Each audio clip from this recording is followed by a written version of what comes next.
the returning officer on the what to do. But now, even sitting here, yes, the two of you are speaking at cross purposes. The chairman said, with 26 days left to the election, he was very explicit, we have to print the ballot papers. So to him, he had given the basis of our questions tonight, all of us, based on what the chairman said. To you, we should wait for the judgment. Even right now here, you're divided in that opinion. What happens? Do we wait for the court, or we do what the chairman says, which is we have 26 days, we have to do this, you know? So litigation has to end at some point. That's what we get tonight. No, we're actually very clear. We are not divided, by the way. I think that is your perception. But we are very clear in terms of when should the ballot paper printing end. Remember, we had suspended printing of ballot paper for Mombasa governor. We had. Why? Because we are waiting for the court to determine the case. Yes. So you have now lifted the suspension? Yeah. Because we actually stopped printing papers for Mombasa. Yes, and not just Mombasa. There was another case also whereby we had been stopped by the court to print the ballot papers. Okay. We had suspended printing of ballot papers in those areas because of the court.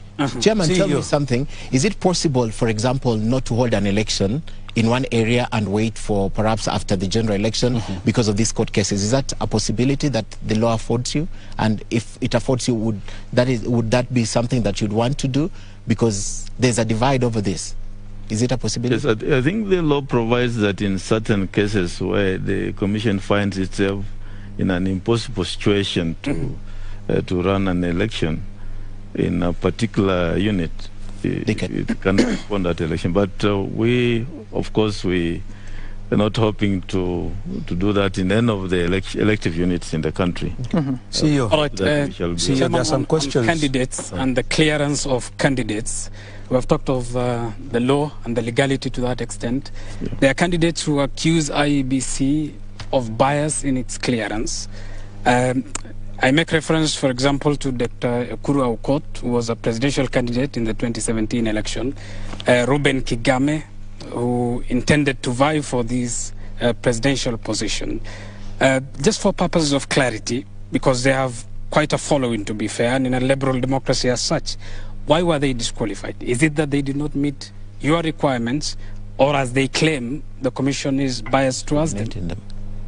Yes, we have, as I said, we operate within the framework of the Constitution and the laws and the regulations. We don't just make decisions. All returning officers, including myself, we follow the law. And there was then the law in place that time was that among the things that a candidate was to provide was supporters lists of 2,000 for minimum of 24 counties and supported by copies of ID cards. That was the law then. I know the High Court has ruled that IDs are not necessary now. So that's now going forward. I believe that then will be. These are candidates, Chairman, who have paraded what they say was the legal requirement to allow them to be on the ballot. Yeah, they read mischief. Yes, there's no mischief. It was done here in this room where we are transparently. What we did then was ask them to submit to us soft copies of the supporters lists and hard copies of supporters lists with copies of the IDs. And most of them, if you look at the nomination forms, the reasons for rejection are given on the nomination forms. So you must interrogate those nomination forms before you know why they were rejected. But in most cases... Just for purposes of clarity, yes, for the sake of Dr. Ekuru Aukot, who was a presidential candidate in 2017, why was he disqualified from the 2020? Yeah, he did not meet the requirements. Which one? Which included failure to submit hard copies with copies of the IDs. That was the requirement that time.